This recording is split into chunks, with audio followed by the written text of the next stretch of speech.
It's Kalidas here to offer some astrological thoughts for the day. Today we'll be talking about a great battle that takes place here in creation, we like it or not, between good and evil. Jupiter is the planet that represents good, virtue. Saturn is the planet that represents that which represents the darkness. Right now in the zodiac they're together, having a little battle. And Jupiter will take some time away from Saturn very soon. On July 9th, Jupiter will retrograde back into Sagittarius and will remain there for a number of months until September. That should represent some type of period in which the good forces begin to rally and gain strength, because there's another battle coming in November when Jupiter stops retrograding in a certain point between and I'm confused. Jupiter will ultimately move back into Capricorn and begin that battle with Saturn again, and it will happen from November of this year, November 12th, until late March of next year.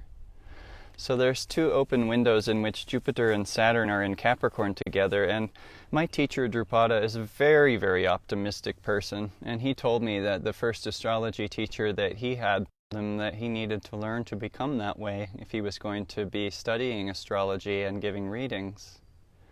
So almost everything that comes out of Drupada's mouth is very positive. He looks for the higher octave in things. He looks for what is God really up to for you personally. And how can we find the higher octave of your chart?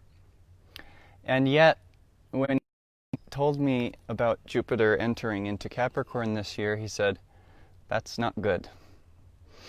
It began when Jupiter entered Capricorn. It was right before the time period in which we began this whole new world cycle. So we've entered into a battle between good and evil. And that'll take place? Well, probably to most of us it looks like it's taking place externally in this world, but the real battle's happening inside you. So let's read from the Holy Bible, King James Version. I'm going to read from what does God tell the prophet Isaiah when Isaiah begins to lament about the amount in creation, as if it's a burden or not meant to be, or how could God possibly be in charge if so much darkness is able to dominate and deceive? 45:7. This is how God responds. I form the light and create darkness, peace and create evil. I, the Lord, do all these things. And then further through Isaiah, he says, for my not your thoughts, neither are your ways my ways, saith the Lord. For as the heavens are higher than the earth, so are my ways higher than your ways, and my thoughts higher than your thoughts. That's from Isaiah, a great God-knowing prophet from the ancient ages. And God is explaining to him that he makes peace and he makes evil. God up to? Why is he bringing evil into creation? Well, as Yogananda said, without the hero, or without the villain, you wouldn't love the hero as much. In other words, in order to have a show, you need shadows and light. Else no creation is possible. So what else is the evil? It's to help us become aware of our own darkness. And this is how God will use evil in the world. If you happen to find your own emotional stability becoming affected by anything external to yourself that you might consider evil or dark or selfish or mean, whether it's personal or whether it's political or whatnot, that's merely exposing something very valuable to you, a shadow in yourself. God created the evil so that we would love the hero. So what do we do when we encounter a dark emotional response to something external to ourselves? As yogis, we'll want to attend to that shadow within ourselves. Because if you've attracted this world at this time, it's not an accident. And if you would like your external reality to change, the secret is to change your magnetism. In other words, to change yourself and your reactive process. And that takes meditation. In the Mahabharata, which is Indian scripture, there is good and evil. There's the Rakshasas and the Kurus, and then there are the Pandavas and the Force. And in that story, these dark beings, these Rakshasas, they have deceptive power. What is the power of evil? It's the power to deceive you. And if you don't seek the light and contact with the light, then it will easily do so. Remember in Star Wars, the evil emperor really wanted Luke to hate him more and more. And that's a sign that the emperor knew that if Luke went into hatred and anger, that he himself would be blind and not guided by the light, and thus would fall to the darkness. So, why is God doing what he's doing? I believe that humanity is meant to go through a very big spiritual this time. In other words, if we don't seek the light in the world we're in today, the darkness will easily deceive us. What are these deceptions? Well, let's make some examples. An example of deception, Sita in the Ramayana, and she's deceived by a beautiful deer that's actually a really bad guy who's shape-shifted into a deer. And she follows it. She's entranced by this deer. It turns out to be a bad guy, and she gets kidnapped. And then the whole Ramayana is about Rama building this bridge to make it to the island where she's being held captive. Well, Sita is your soul. And you're seeking to reunite with soul consciousness. And the bridge that we're building is inside.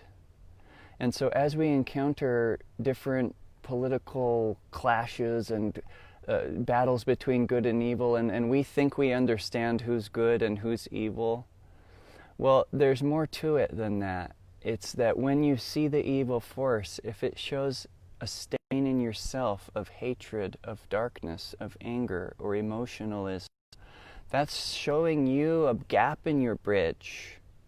And that gap needs to be repaired. And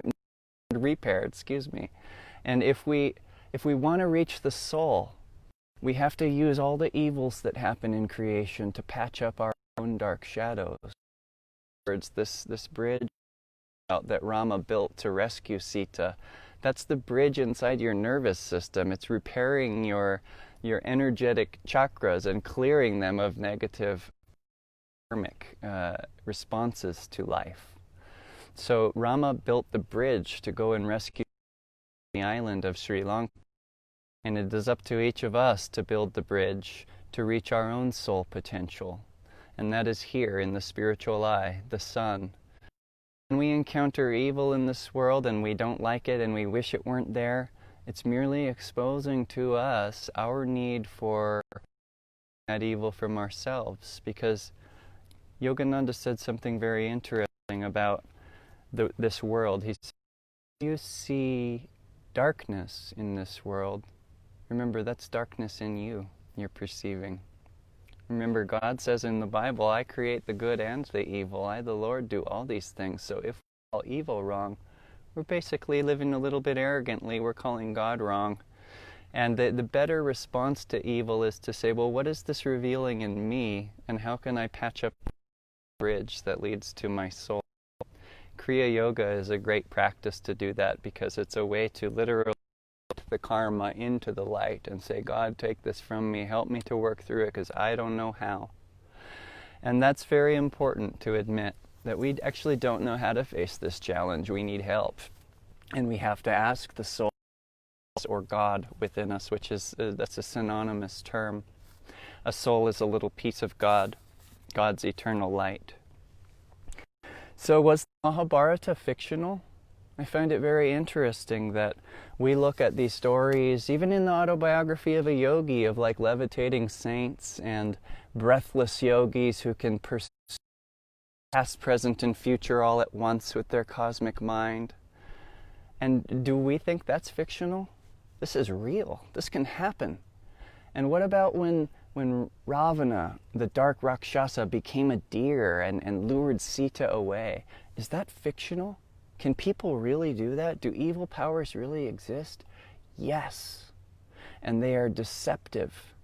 And if you don't seek the light, you will be easily deceived by them because they are powerful. And they're represented all over our planet. There's evil trying to deceive us. And this time in which God is having mankind kind of withdraw from the normal hustle and bustle is a time of reflection. 4 planets currently are retrograde. What is retrograde? It's when a planet seems to move backwards through the zodiac. And it's kind of like it's a time to rethink our approach. It's a time to evaluate our efforts thus far. Have they led to success? Where can we change? And how can we get more grounded in our harmonious respect for other people and the ability to respect them even when they have different views than us? Because remember, evil will get a hold of you if you think another to be evil, because their viewpoint doesn't from your own. What you're forgetting is they have had different parents than you, different past lives than you, different mentors than you, and different dharma, ultimately, than you. Remember, even Yogananda said he never had a dharma. He was being used as an instrument to create a change in humanity. Remember in Isaiah, God says, I create good and the evil. So do we trust him? That's a good question to ask ourselves at this time, because any sort of worry or stress or what ifs, those are things that reveal our lack of complete trust in the guiding presence of the divine. What is God really doing? We are raised to believe that these epic battles, such as the Mahabharata, the Ramayana, Star Wars, these are all epic spiritual battles. We're raised to believe that this power of good and evil, this battle, that it's fiction. But it's right now happening. And evil does have power. They have deceptive power. And if you don't strengthen the calm light and the respect for others despite their differences in yourself, then the power will easily deceive you. Shakuni is another example of a deceptive evil power. Shakuni represents the evil uncle in the Mahabharata who keeps having Yudhishthira. He keeps inviting people with him. He gambles away everything that he owns, all his brothers, all his wife, and all his money. He gambles it all away to Shakuni. And why did he lose every single gambling match? Because the dice are loaded. The dice are fake. Shakuni has fake dice and he wins every time. He says, I have won. Once again, I have won. And he takes from us that which we have gambled. That's our joy. That's our freedom. We gamble with temporary reality and think that we're going to find ultimate happiness from a temporary thing. That sets us up for suffering, an endless cycle of hope, loss, and sorrow. So what are we saying? That these spiritual powers are, we've been raised to believe that spiritual power is mythical. That levitating, breathless yogis only happen in the autobiography of a yogi or some spiritual classic. No, they can happen to you today if your devotion and your trust in God and your focus on Him is deep enough. And what about the deceptive dark powers? Do those exist only in fiction? Like shape-shifting Rakshasas who can deceive you into following them in the forest and you get kidnapped like Sita? Yes, those powers exist and here on the planet, and you must know. Not so that it increase your anger and agitation so much as that it strengthen your resolve to live strongly in the light, to send light and love to all creation. Listen to these words from Paramhansa Yogananda, and these are very promising words for the times that we're in. He says Babaji, who is a great master living here on the planet in the Himalayas, he says Babaji is in constant communion with Christ. Together, they send out vibrations of redemption and have planned the spiritual technique of salvation for the age. The work of these two fully illumined masters, one with the body, that's Babaji, and one without it, Christ. The work of these two fully illumined masters is to inspire the nations to forsake suicidal wars, race hatreds, religious sectarianism, and the boomerang evils of materialism, which I just described, the hoping loss, the boomerang evils of materialism, of putting our hope in this world, thinking that it will be able to fulfill us for all eternity. Babaji is well aware of the modern times, especially of the influence and complexities of Western civilization. And he realizes the necessity of spreading the self-liberation of yoga equally in the East and in the West. Interesting, I'd say he's doing a pretty good job of it. And what is he doing? He's helping us recognize our need for the light in time. And he's showing us a real strong shadow in creation. And whatever shadow you believe it to be, remember the dark force is very deceptive. It can easily make you think that the good guy is bad and that the bad guy is good. It can do that. It can deceive you if you're not anchored in the light and detached from this reality as the show that it is. You will be easily drawn in and deceived. So these siddhis belong to both the darkness and the light, the powers, the spiritual powers. And the way to remove evil power from the planet is certainly not to be at it and try to fight it, as much as to stay in the light yourself and recognize this is God's world, and if He's allowing this negativity to dominate for a time, I ultimately trust Him, and my work is to abolish any kind of darkness it triggers in myself, because that's all it's there for. The evil force in creation is to help us expunge it from ourselves. So remember that next time you get upset about some of the news that you hear, it's just exposing something for you to work through, rather than a frustrating reality external to yourself that you have no control over whatsoever. What's another example of a dark force deception? The Bible. The Bible is a great book written by masters who followed Christ and found God. And they wrote the yogic path in the Bible. And in 1600, there were evil beings in the church. There still are. And the evil beings in the church decided we need more power. And they removed certain liberating teachings from the Bible, such as the teaching of reincarnation. And that was done in Constantinople in the 1600s, in a very dark age in which all the true sciences usually get polluted. Astrology is one of them. And astrology is very much in need of renovation in this higher age that we're entering into now. So Jupiter and Saturn together represent a battle between good and evil. Which side will you choose? It has to do with where you dwell within. It doesn't have to do with what opinion you have about the political situation or what fears you have that ultimately are the source of your anger. It's the fear. And I'm only saying this from personal experience. This happens to me. I've realized that my anger towards perceived to be the dark evil force in creation. That's coming from work that I need to do in myself.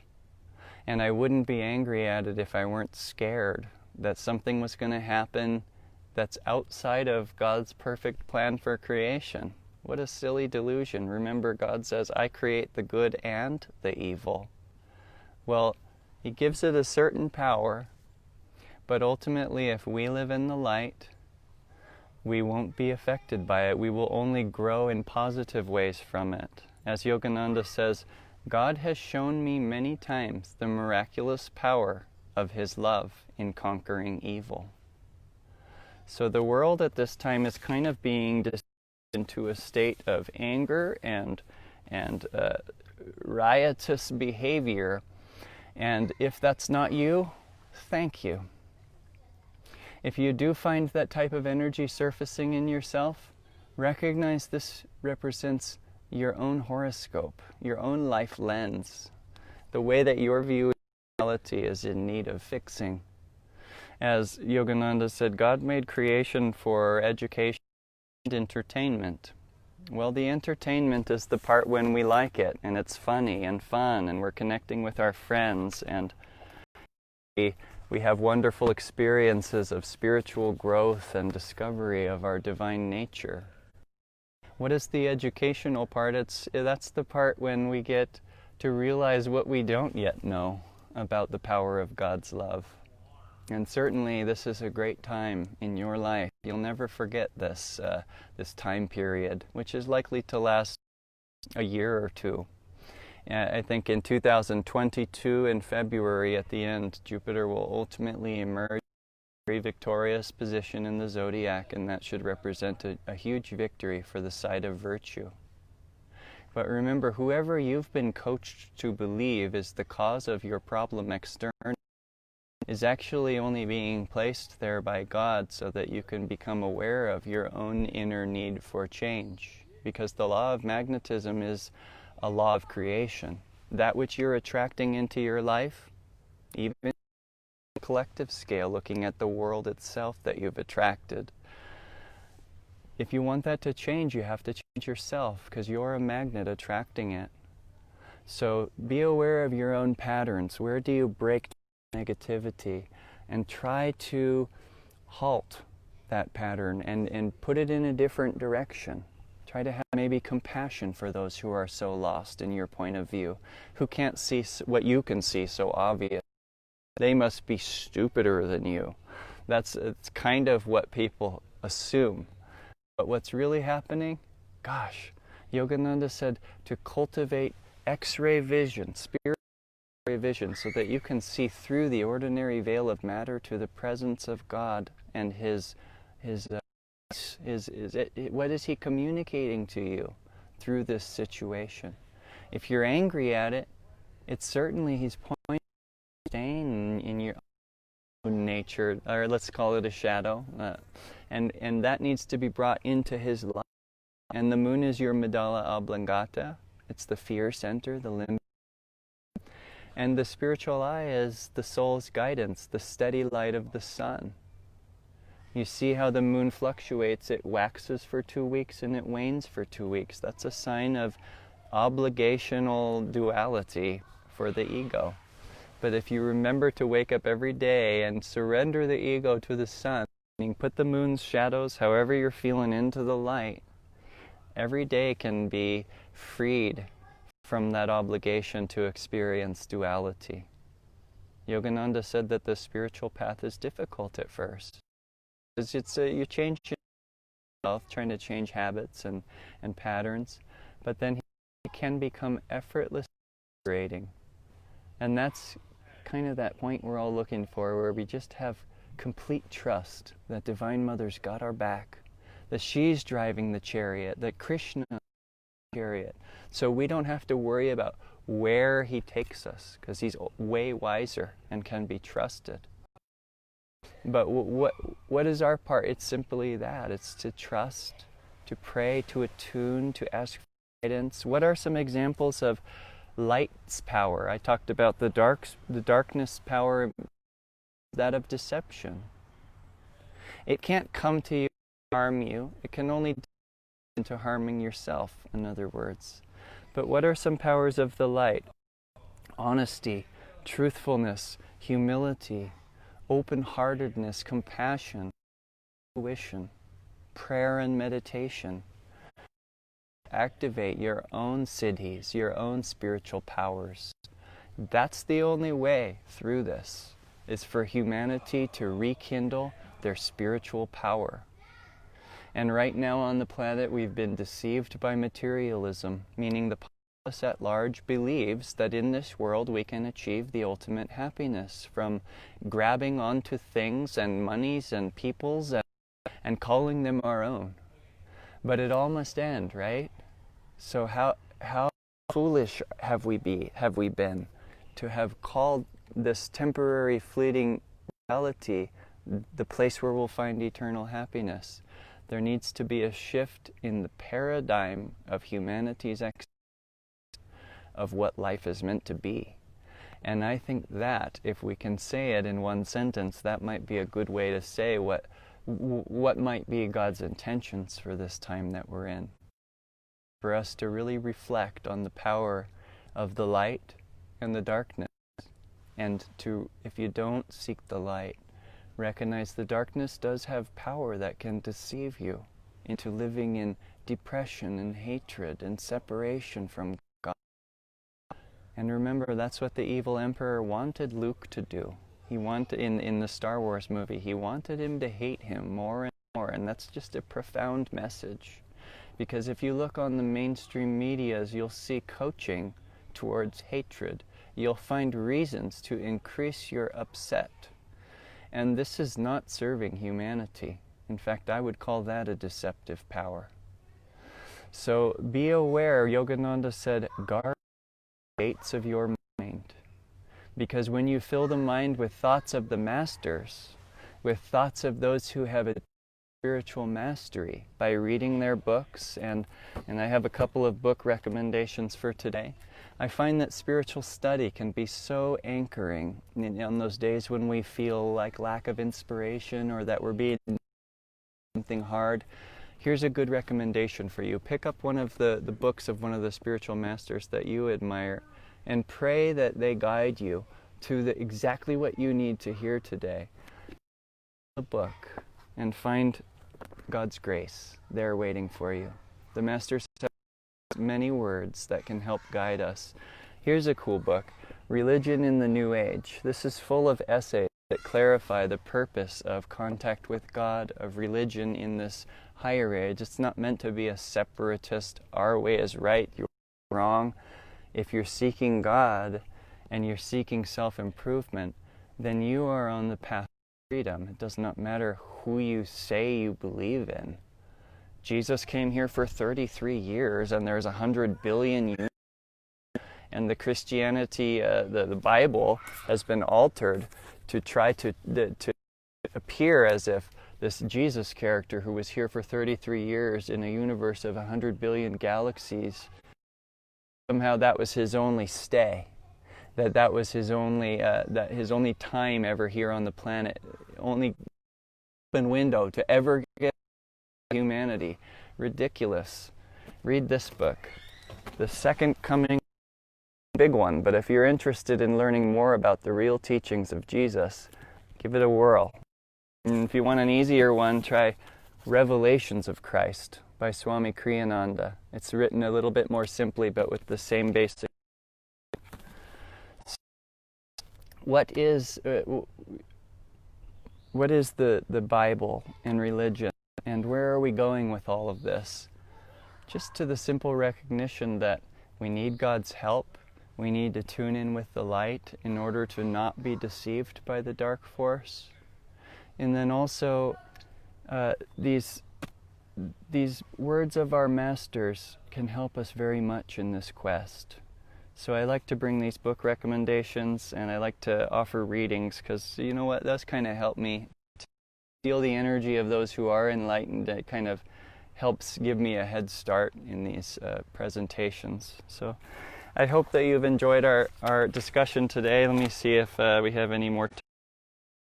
And I've had a good time sharing with you.